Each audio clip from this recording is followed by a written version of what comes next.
ഇത് വിശുദ്ധ ബൈബിളിന്റെ 3 കയ്യെഴുത്ത് പ്രതികളാണ്.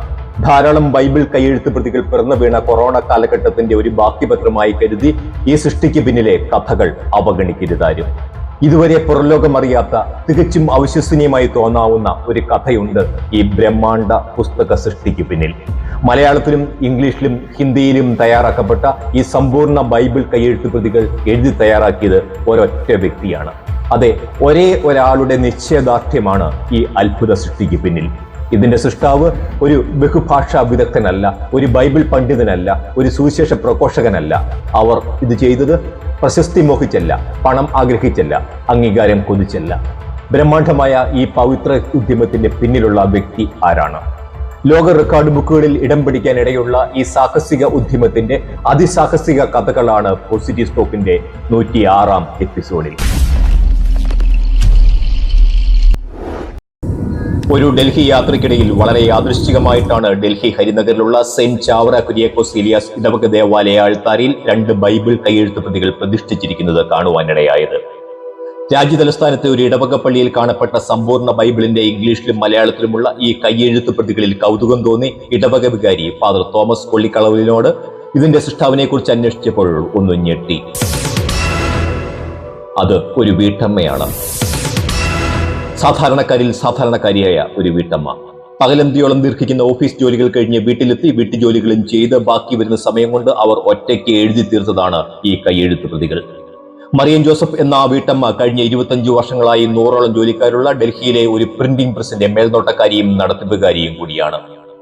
മറിയം ജോസഫ് 6 മാസങ്ങൾക്ക് മുമ്പ് സ്വന്തം നാടായ ചങ്ങനാശ്ശേരിയിലേക്ക് മടങ്ങിയെന്നും വീട്ടിലിരുന്ന് ബൈബിളിന്റെ ഹിന്ദി കയ്യെഴുത്ത് പ്രതി തയ്യാറാക്കുകയാണ് എന്നും വികാരിച്ചൻ പറഞ്ഞു. വികാരിച്ചന്റെ വാക്കുകളിലേക്ക്. ഈ സഹോദരിയെക്കുറിച്ച് ഓർക്കുമ്പോൾ എനിക്ക് കാണാൻ സാധിക്കുന്നത്, ഏകദേശം 25 വർഷങ്ങൾക്ക് മുമ്പ് പ്രവാസിയായി ഈ ഡൽഹിയിൽ വന്ന ഈ സഹോദരി വളരെയേറെ കഷ്ടപ്പെട്ടാണ് ഒരു ജോലി സമ്പാദിച്ചത്. പിന്നെ എനിക്ക് ഈ സഹോദരിയെക്കുറിച്ച് ഓർക്കുമ്പോൾ എൻ്റെ ഓർമ്മയിലേക്ക് വരുന്നത്, അതിരാവിലെ എഴുന്നേറ്റ് ബൈബിൾ എഴുതിയതിന് ശേഷം 3 കിലോമീറ്ററോളം യാത്ര ചെയ്ത് 6:30 രാവിലെ ആരാധനയിൽ പങ്കെടുക്കുകയും തുടർന്ന് വിശുദ്ധ കുർബാനയിൽ പങ്കെടുക്കുകയും അതിനുശേഷം തന്നെ ഏൽപ്പിച്ചിരിക്കുന്ന ഉത്തരവാദിത്വം, അതായത് ഒരു കമ്പനിയുടെ മാനേജർ എന്ന ഉത്തരവാദിത്വം പൂർണ്ണമായി നിർവഹിക്കുകയും ചെയ്തുകൊണ്ട് ഈശോയ്ക്ക് സാക്ഷ്യം വഹിച്ച ഒരു വ്യക്തിയായിട്ടാണ് എനിക്ക് ഈ സഹോദരിയെ കാണാൻ സാധിക്കും. വളരെ സജീവമായി പ്രവർത്തിക്കുന്ന ഹരിനഗർ ചാവറ കുര്യാക്കോസ് ഏലിയാസ് ഇടവക അംഗങ്ങൾക്കും മറിയം ജോസഫിനെ കുറിച്ച് പറഞ്ഞപ്പോൾ തികഞ്ഞ ആദരവ്. ഒരിക്കലും മറക്കാൻ പറ്റത്തില്ല. മറിയാമിയെ ഞങ്ങളുടെ പാരിഷ് കൗൺസിൽ മെമ്പറായിരുന്നു. ഇപ്പം പള്ളിയിലും പല കാര്യങ്ങളിലും എല്ലാ കാര്യങ്ങളിലും അദ്ദേഹം ഞങ്ങളോട് സഹകരിച്ചിരുന്നു. കഴിവിനൊത്ത് മറ്റുള്ളവരെ എപ്പോഴും സഹായിക്കുന്ന ഒരു വ്യക്തി കൂടിയാണ്. എന്തായാലും 3 ഭാഷയിൽ ഒറ്റയ്ക്ക് ബൈബിൾ കയ്യെഴുത്ത് പ്രതികൾ തയ്യാറാക്കിയ മറിയം ജോസഫിന്റെ ചങ്ങനാശ്ശേരിയിലുള്ള സ്വന്തം വീട്ടിൽ പോയി വിശേഷങ്ങൾ അറിയുവാൻ തീരുമാനിച്ചുകൊണ്ട് അന്ന് ഡൽഹി വിട്ടു. മറിയം ജോസഫിന്റെ ചങ്ങനാശ്ശേരിയിലുള്ള വീട്ടിൽ ഒരു കൂടിക്കാഴ്ചയ്ക്ക് കളമൊരുക്കി തന്ന മറിയത്തിന്റെ മുൻ ഇടവക വികാരി ആന്റോ കാഞ്ഞിരത്തെങ്കിൽ അച്ഛനും ഒരു ആഫ്രിക്കൻ മിഷണറിയായ പീറ്റർ പുല്ലിന്താനത്ത് അച്ഛനുമൊപ്പം ഞങ്ങൾ ചങ്ങനാശ്ശേരിയിലുള്ള കഥാനായികയുടെ വീട്ടിലെത്തി. ഡൽഹി കരിനഗർ ദേവാലയത്തിൽ സൂക്ഷിച്ചിരുന്ന മലയാളം, ഇംഗ്ലീഷ് സമ്പൂർണ്ണ ബൈബിൾ പ്രതികൾ കൂടി വിമാനമാർഗം ചങ്ങനാശ്ശേരിയിലെ വീട്ടിലെത്തിച്ചിരുന്നു ഈ കഥയുടെ ചിത്രീകരണത്തിനായി.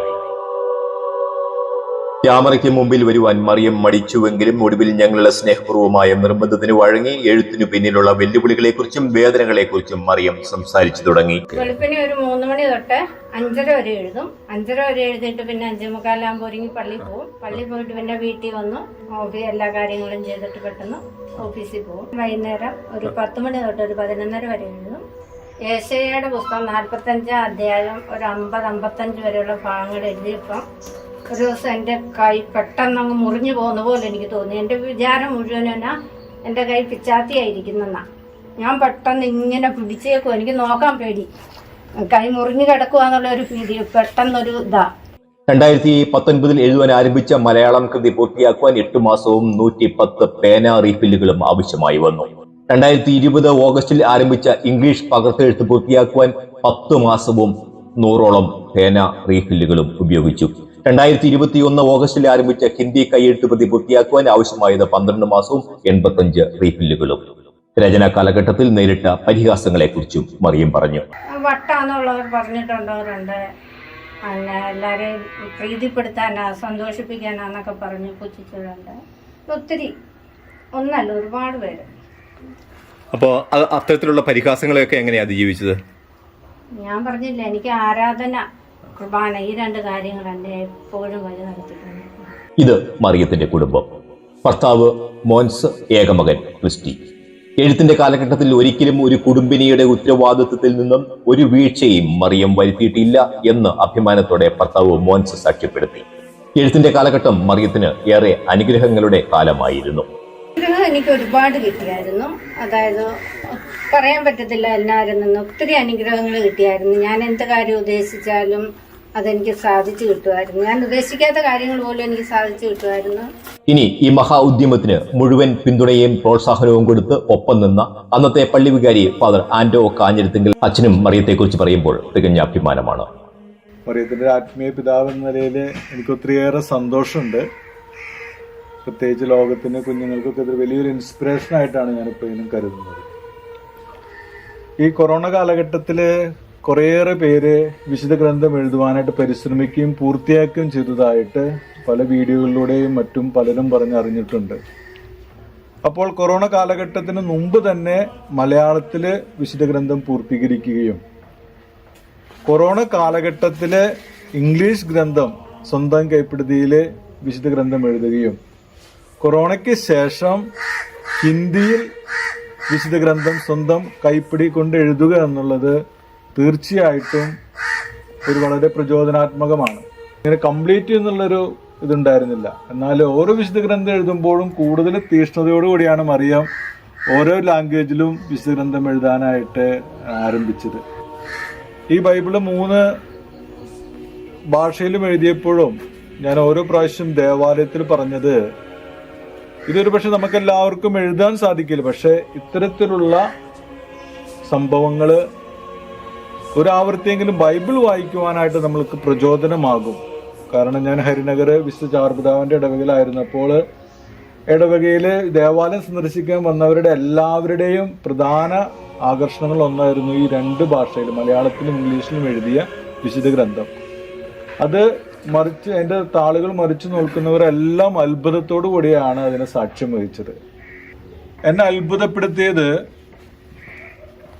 ഏകദേശം തന്റെ സ്ഥാപനത്തിൽ 90 പേര് ജോലിക്കാരും ഏകദേശം വർക്ക് ചെയ്യുന്ന വലിയ സ്ഥാപനത്തിന്റെ എല്ലാ നിയന്ത്രണങ്ങളും അവർ വിശ്വസ്തതാപൂർവ്വം ഏൽപ്പിച്ചിരുന്ന മറിയത്തെയാണ്. ആ ജോലി തിരക്കുകൾക്കിടെല്ലാം തന്റെ ഭർത്താവിനും തന്റെ ഏകമകൻ ക്രിസ്റ്റോയ്ക്കും അവരുടെ കുടുംബജീവിതത്തിൽ ഒരു കുറവും വരുത്താത്ത രീതിയിലാണ് സ്വന്തമായി ഉറങ്ങാൻ, സ്വന്തമായി ആഘോഷത്തിനൊക്കെ ലഭിക്കാമായിരുന്ന സമയങ്ങൾ ഉൾപ്പെടുത്തിക്കൊണ്ട് കുടുംബജീവിതത്തിന് അല്ലെങ്കിൽ സഭാജീവിതത്തിന് തടസ്സം കൂടാതെ ആണ് ഈ 3 ഗ്രന്ഥങ്ങളും എഴുതി പൂർത്തിയാക്കിയത് എന്നുള്ളത് വളരെയധികം പ്രശംസനീയമാണ്. എൻ്റെ അടുത്ത് കാണിച്ചു തന്നിട്ടുണ്ട്. ഇപ്പോൾ അത് ഉണങ്ങിപ്പോയി. ഇതിങ്ങനെ എഴുതിക്കൊണ്ടിരുന്ന അവസരത്തിൽ പേന പിടിച്ച് ഇങ്ങനെ വലിയ തഴമ്പായി വന്നത് പൊട്ടി, അതൊക്കെ ഞാൻ നേരിട്ട് കണ്ടിട്ടുള്ളതാണ്. അരിവാർന്ന ഒരു മനസ്സിന്റെ ഉടമ കൂടിയായ മറിയം മറ്റുള്ളവർക്കായി സമ്പത്തും സമയവും പങ്കുവയ്ക്കുന്നതും ഒരു ജീവിത നിയോഗമായി കരുതുന്നു. രോഗാവസ്ഥയിലായിരുന്ന മൂത്ത സഹോദരിയെ ശുശ്രൂഷിക്കുവാൻ മാത്രമാണ് ഡൽഹിയിൽ ഉയർന്ന ശമ്പളം ഉണ്ടായിരുന്ന ജോലി ഉപേക്ഷിച്ച് മറിയം നാട്ടിലേക്ക് തിരിച്ചത്. ഒരു ഗാനരചയിതാവ് കൂടിയായ മറിയം 90ഓളം ക്രിസ്തീയ ഭക്തിഗാനങ്ങൾ രചിച്ചിട്ടുണ്ട്. അതിലൊന്ന് അപ്പോൾ അവിടെ എത്തിയ സംഗീത സംവിധായകൻ പാടിക്കേൽപ്പിച്ചു. നിത്യപിതാവാ സർവേശാനിൻ ഓമൽ സുതരാ ഈശോതൻ മരണശയ്യയാകും തിരുക്കുരിശിനരികിൽ തെല്ലുനേരം ഞാനൊന്നിരുന്നോട്ടെ. മറിയത്തിന്റെ അയൽവാസി കൂടിയായ സ്വന്തം സഹോദരൻ മറിയത്തിന്റെ കരുതലിനെ കുറിച്ച് പറഞ്ഞപ്പോൾ വികാരാധീനനായി.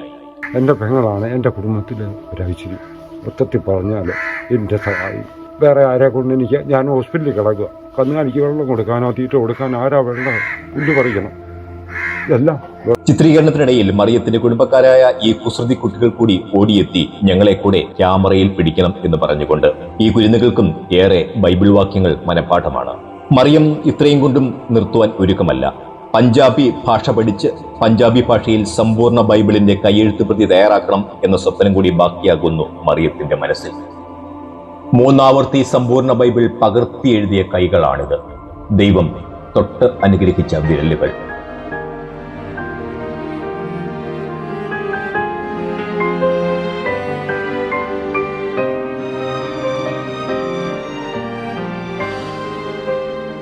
വെറും 2.5 വർഷ കാലയളവിനുള്ളിൽ സമ്പൂർണ്ണ ബൈബിൾ 3 പ്രാവശ്യം എഴുതി തീർത്തത് ഈ പേനകൾ കൊണ്ടാണ്. ഈ പേനകളിൽ മാറ്റി മാറ്റി ഉപയോഗിച്ച റീഫില്ലുകളുടെ ശേഖരം ആണിത്. ഏകദേശം 300 അടുത്ത് റീഫില്ലുകൾ, 6000-ഓളം പേജുകൾ. പേരും പെരുമയും പ്രശസ്തിയും ഒന്നും ആഗ്രഹിക്കാതെ ഒരു വീട്ടമ്മയായി കഴിഞ്ഞുകൂടുവാൻ ആഗ്രഹിച്ച മറിയം ആദ്യമായിട്ടാണ് ഈ ഉദ്യമം ഒരു ക്യാമറയ്ക്ക് മുമ്പിൽ തുറന്നു വയ്ക്കുന്നത്. ഞങ്ങളുടെ നിർബന്ധത്തിന് വഴങ്ങി മാത്രം. മറിയം ഒരു അത്ഭുതമാണ്. മറിയം എഴുതി എഴുതി മറ്റൊരു സുവിശേഷമായി മാറുകയാണ്. അനുദിന വിശുദ്ധ ബലി ഒരിക്കലും മറിയം മുടക്കാറില്ല. ഒരു ബൈബിൾ കത്തിച്ചാൽ 3 ബൈബിളുകൾ കൈകൊണ്ട് എഴുതുവാൻ കരുത്തുള്ളവരും ഇവിടെ ഉണ്ട് എന്നൊരു മുന്നറിയിപ്പും മറിയം ഇവിടെ എഴുതി വെച്ചിരിക്കുന്നു. നന്ദി.